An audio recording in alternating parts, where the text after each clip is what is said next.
Assalamu alaikum students. I am Aisha Anwar. We have been studying computer science chapter number 1 and chapter number 2 in online classes. As we have covered our syllabus chapter number 1 and chapter number 2. So in last two classes we are going to revise some important concepts from these chapters. In today's lecture we are going to revise the concept of operating system and the most important topic of this chapter, that is process states.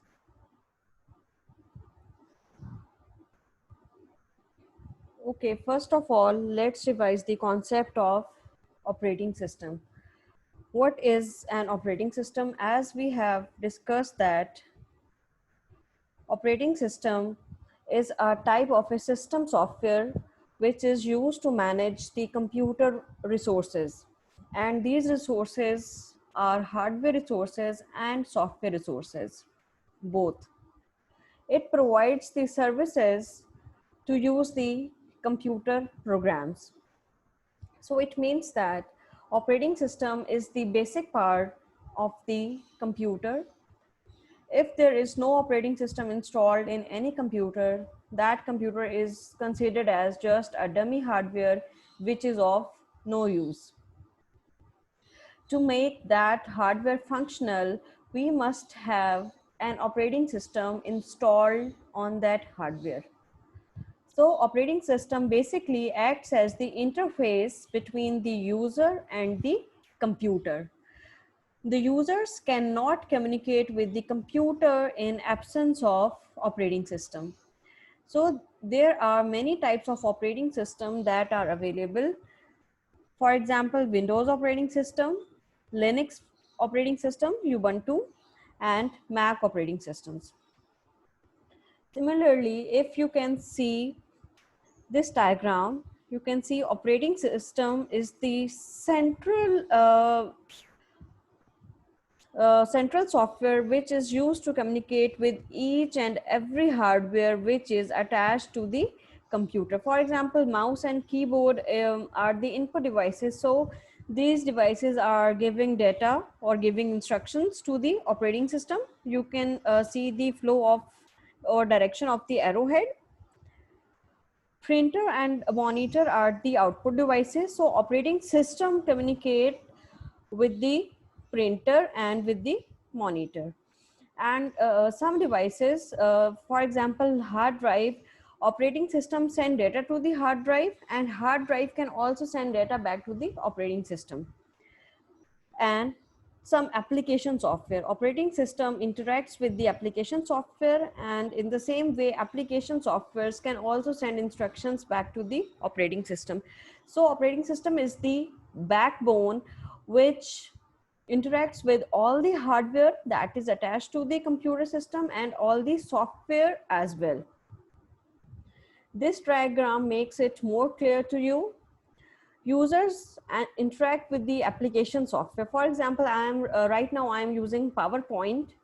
So I am the user and I am interacting with an application software which is PowerPoint. This application software is interacting with the operating system which is installed in my computer, and that operating system is interacting with the hardware, and hardware is giving response back to the operating system giving back response to the application, and application is giving response back to the user. So in the absence of operating system, we won't be able to perform any task. The most commonly used operating system is the Windows operating system, and its latest version is Windows 10. And some previous versions are Windows 7 and Windows 8. So in chapter number 1, the most important topic is the process management, which is the third portion of your chapter, topic 1.3. So we will revise this topic again because it is an important topic from your exam point of view. Here we are going to define the process. Basically, a process is any program which is under execution at this particular time. For example, there are many programs that are present in our computer system, and each program executes on its turn. When processor is assigned to that program, then it will be executed. If a certain program is under execution at this particular time, then that program is known as the process. There are many processes that are created and executed by the operating system. So it is very much important to manage all the processes. And why is it important to manage the processes? Because we want to achieve the maximum CPU utilization time. We want to maximum utilize CPU so that we will be having more processing speed. So here is the process state diagram. There are 5 states of a process. First of all, a process is created, and when the process is created, it is in new state, ready state, then running state. From running, it may comes to the blocked state or waiting state. It is also known as waiting state, and in the end, terminated state. Let's discuss a scenario. First of all, a process is created. When a process A is created, it is in new state. When it is created, it is admitted to be executed. So when the process is admitted, it is in ready state. After ready state, it will wait for its turn. When the processor is available, the dispatcher dispatches the process A for the execution, and our process A comes to the running state. Here, if the process A is needing some input or output device which is not currently available, the process A will move towards the waiting state or blocked state. After waiting for the input or output device, it will perform its task, which is to be done by that input and output device. After executing that task, it will again goes to the ready state, and after ready state, it will wait for its turn again. When its turn will come, it will again be dispatched and move towards the running state. And after running, if it has completed its execution, it will move towards the terminated state. Terminated state means the process is now completed its execution and now finished. Here you need to understand the concept of the interrupt. For example, our process A is in running state, and meanwhile our process B is submitted or admitted in the ready state. Now let's say the process B is of high priority task, which means it has to be executed at the first priority. So the process A is interrupted and it will directly move towards from a running state towards ready state, and process B will be dispatched and move towards the running state. In this way, a process, each and every process goes through these 5 states. If the process doesn't come to the blocked state, it will go towards the terminated state. So it means a process will minimum goes through the 4 states, that is new, ready, running, and then terminated. And most of the processes have the 5 states like new, ready, running, blocked, and after utilizing input output operation, then again ready, running, and terminated. So here are the definitions of each state. Now it will be more clear to you after understanding the diagram. First of all, new state.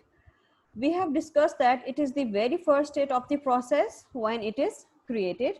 Any new operation or service that is requested by a program for execution by the processor as new state of process. Then ready state. A process is said to be in ready state when it is ready for execution, but it is waiting to be assigned to the processor by the operating system. When processor is busy, so the process will remain in ready state and it will be waiting for its turn. Then running state is actually the process where it is executed. A process is assigned to a processor for execution by the operating system. The blocked state or waiting state is the state when the process is not under execution and it is waiting for some resource to become available. That resource can either be an input resource or output resource. And the terminated state is the last state which shows the completion of the execution of a process. So here is the task for you. You have to search about the various videos of the process and you have to share the links with me. So you can have better understanding of the process states with some short videos. Now there is another terminology is used that is related to the process, and that is thread. In operating system, there are two basic units of execution, processes and threads. We have already discussed the concept of a process. Now we are going to understand the concept of a thread. Basically, a process is a part of a thread. A process is an instance of a program, and the single process is made up of multiple threads. So first of all, we will look at these pictures, then we will discuss the difference between the threads and processes. After looking at these pictures, you will be more clear about the difference. A process has many threads. So it means a process consists of many threads, and a thread is a subset of a process. Here you can see it is a process. This circle is a process, and a process has so many threads in it. So we execute threads in order to execute the processes.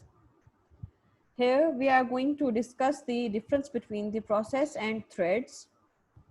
Number one, an executing instance of a program is called a process, but a thread is the subset of a process. Process has its own copy of data segment of the parent process, but thread has the direct access to the data segments of its process.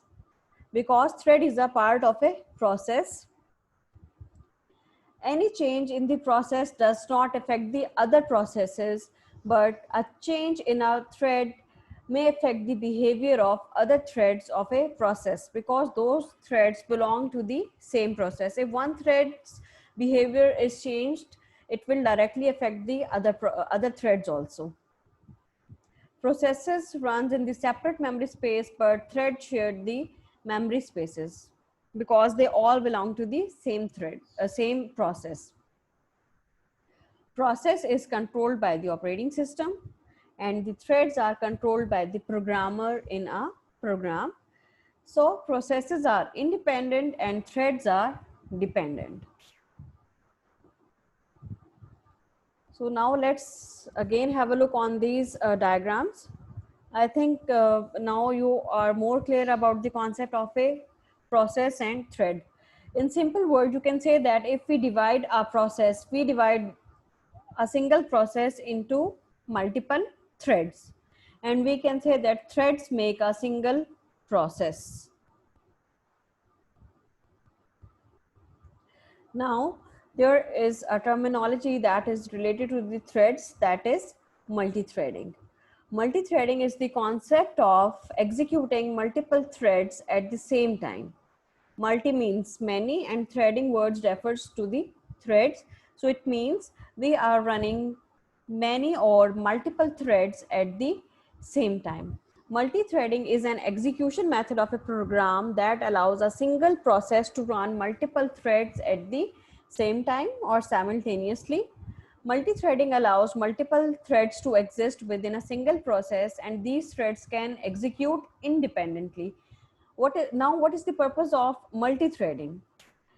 The main purpose of multi-threading is to provide simultaneous execution of two or more parts of a program to maximize utilization of the CPU time.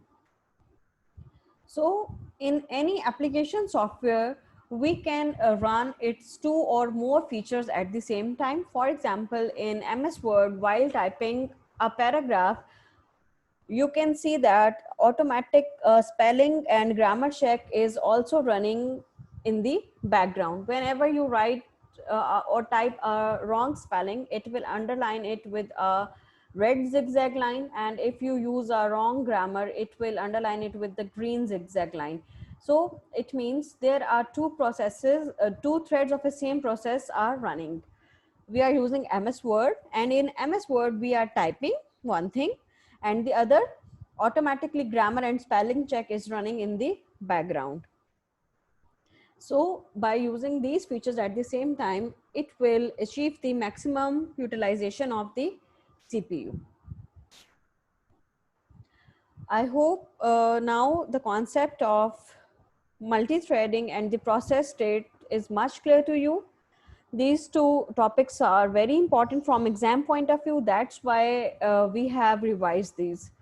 So you have to submit the assigned task, search the videos, share the links of those videos with me, and you have to explain in one or two lines about the each state of a process